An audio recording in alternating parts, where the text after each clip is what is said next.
So welcome to another episode of Dental Lab Insights.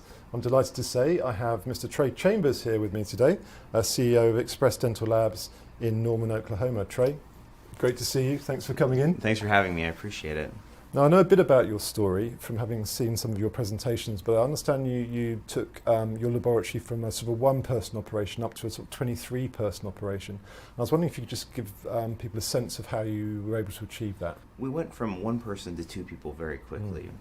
And I think as I look around and I think about other successful businesses that are in the market or in other markets, I look at what they have that makes them successful. And I really felt like sales and marketing is the lifeblood of a business. If you don't have sales and you don't have orders, and then there's nothing to do. Right. So how can you grow? So the first thing we did was my brother went out and did sales, and then I liked sitting back doing the technical things, designing on the computer and making the crowns, and I was fascinated with that process. But in order to get orders in order to have the opportunity to do that, I needed my brother to go out and advocate what we were doing. Yes, yeah. We felt like we were doing something unique at the time. We wanted to do fast turnaround crowns, and we just wanted to make something quickly and get it to the doctors quickly so they could continue on with the patient treatment. Yeah. Previously, I had managed a dental practice, and one thing that that I was frustrated as a practice manager was the wait from the laboratory, waiting 3 weeks, waiting 4 weeks, having the lab tell us you'll get it when you get it. Because we had talked to the patients about the urgency to have their treatment done, and it would kind of be abruptly stopped or paused, or that urgency would dissipate because we were waiting on the laboratories to get us the products that we needed to help treat the patient in a timely manner so we could get on with the next phase of treatment. Yes. You're just not going to see someone and do everything all at once. You want to do it in phases. Yeah. So that was our main focus, was in providing expedited treatments. We definitely partnered with Dentsply Sirona on their CAD system and on their milling systems, and that's really where we started the lab. But my brother focused on sales, and then as orders came in, then we had need to grow. Okay, well, I can't do all the model work. Let's get someone in to help do the model work. I can't do all the ceramics. Let's get some people to help do the ceramics. And we kind of grew from that, and we were really focused on being a crown and bridge laboratory. And then when the in-lab system made the kind of implant bridge full arch type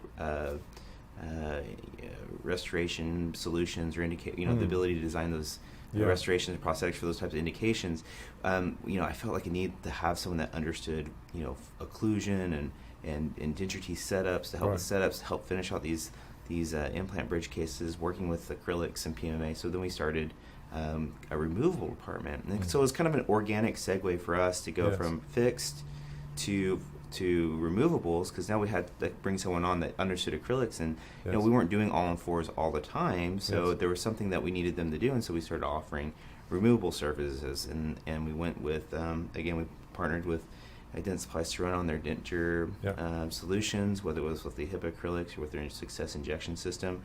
And then that grew. We started with one technician, and as sales continued to go, then we grew and added other technicians. And now it was something new that we could market. We had marketed the fixed products and the fast turnaround and that service that we provided, and then we just naturally kind of took that philosophy, applied it to removals, and started growing the removable department. And then finally, here within the last year, we've grown, and that has really been driven by 3D printing. We had heavily invested in 3D printing to supplement or to help the digital dentistry stuff that we were doing, and we felt like there was an underserved area in our market for orthodontics. So we brought on some orthodontic technicians and gave them access to the technology we're using, and they were able to double and triple their production in just a matter of months by having access to the technology that we're using. So it's been a kind of a 6-year journey, and now we're looking for the next what's the next opportunity, what's the next opportunity to grow. But I really felt like it's the sales and the marketing and the branding and letting people know what you're doing and how you're investing to help them better take care of their patients is what's helped us grow and given us the opportunity to add so many more jobs in the lab field in our local market. That's really interesting. It sounds like you've kind of grown, as you say, organically, based on kind of offering speed and in harnessing the latest digital technology, which has sort of moved you forward into expanding the areas that you're working with, which is fabulous. And you touched on there telling people what you're doing. I guess you've got quite a lot of messages that you can communicate now as part of your education, or just to let people know what you're doing. I know that you're very big on social media. I know you particularly talk about Instagram quite a lot. Could you tell us a bit about how social media has kind of fitted into your kind of the marketing of your business? So, I grew up, going to college right when Facebook came out, right when Facebook was a popular thing, and we got on it, we were involved in Facebook, but it was more from like a social perspective, sharing, chatting with people, talking about like a date or an event that we went to. And it was just kind of a fun way to reach out to friends, especially, I went to school out of state, so be able to keep in touch with friends that I had gone to high school with and stuff, and, other friends that I had across the world. And that was kind of a cool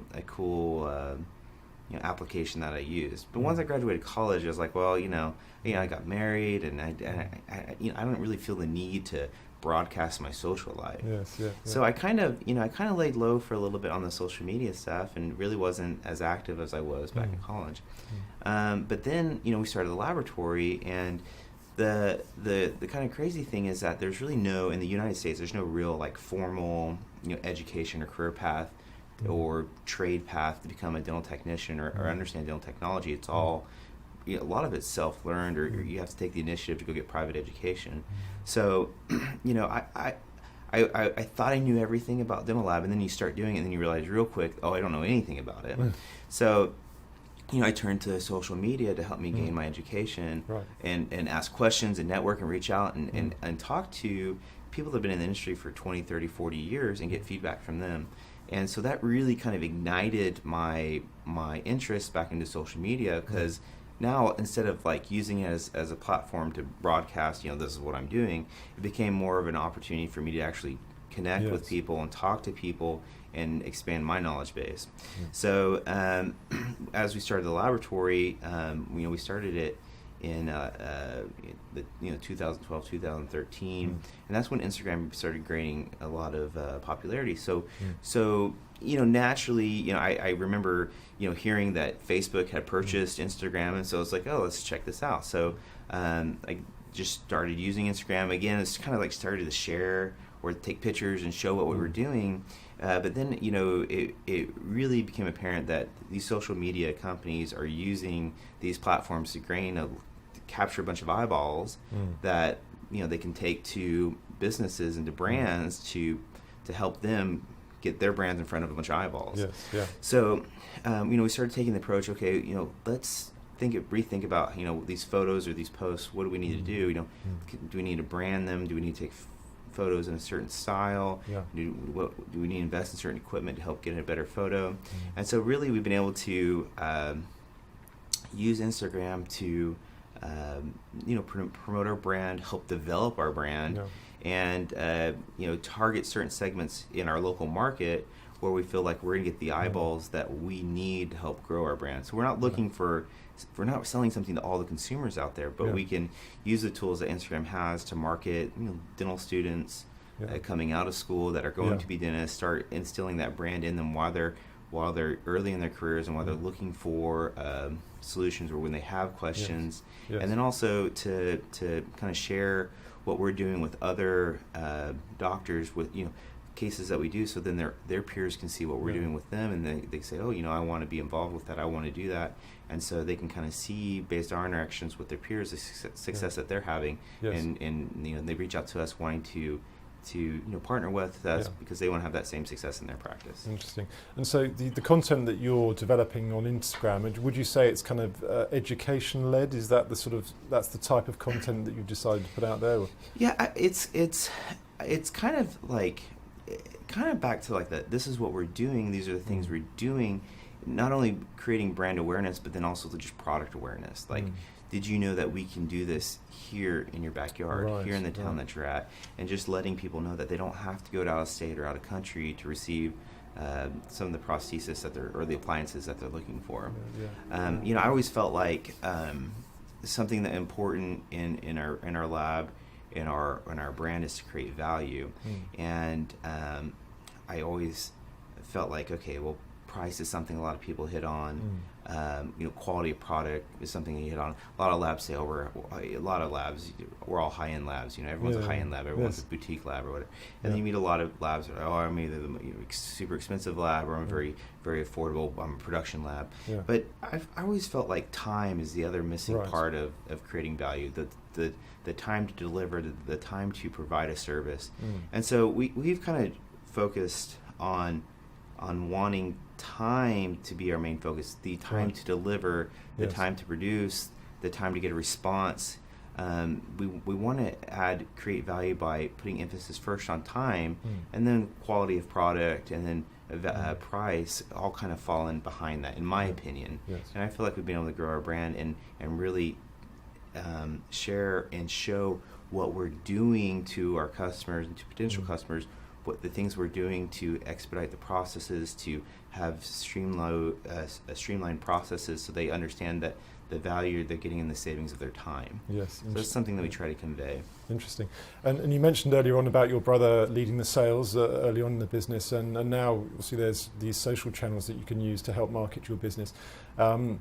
How important are those two together?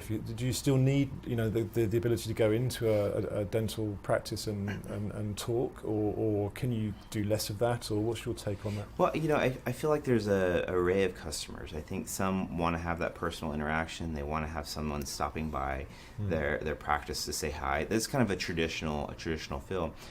But more and more, I find of younger dentists, we're doing more and more work with, I would say, younger dentists that's not as important to them. Being able to just text back and forth, share some photos, do a phone call, communicate through social media. I mean, they're okay with that. They're fine with that. And so if you look at the generation of dentists, we have they said 35% of dentists are under the age of 30 or something like this, and it seems like yes, the salespeople are important, maybe with people that are more used to a traditional way of doing business, but what we see with the younger kind of millennial dentists and stuff like that, that's kind of important. The social part of it is important, but realistically, communicating through other media is something that we kind of embrace, because we don't have time to go see everyone, but we do have time to communicate. And so if we can kind of get the communication over with and get that done quickly, that's something we want. That's what kind of our goal is, to save time and do things quickly. And so I feel like right now we still have to have a blend of a traditional sales force, but then also in traditional marketing, but then also we need to focus on the social media marketing and those different platforms, because right now I think we're in a transition where there's just frankly two different types of clinicians out there. Yes, absolutely. Different generations as well, as you say. So just finally, what would be your kind of number one main tip for anybody thinking of trying to do a bit more social media marketing for their lab? So the number one tip, I think, is to start. Right. I mean, you got to start somewhere. You don't have to be an expert in Instagram or Facebook marketing or SEO or website development. Like you don't need to. Those are things that you can. There's so many tools out there. Those are things you're going to learn, and there's a lot of people and a lot of resources out there to lean on. You don't have to be the one doing it. You don't have to be the person coding. You don't have to be the person necessarily editing the photos and stuff like that. Start it, and then figure out what you're wanting to do, and then I think you can reach out to different resources that are available so that you can then move in the direction you want to go. But there's like a quote, like sometimes you got to take a step in the darkness before the lights comes on. Yes. And it's the same type of deal. You got to take that first step into the darkness, and then all of a sudden the lights will come on and you'll know what to do. Every journey starts with the first step, doesn't it? Yes, the Chinese of course. proverb. Yes. Trey, that's brilliant. Some fantastic tips there. Really enjoyed listening to you today. Thank you for having me. And you're very welcome. And stay tuned for another episode of Dental Lab Insights.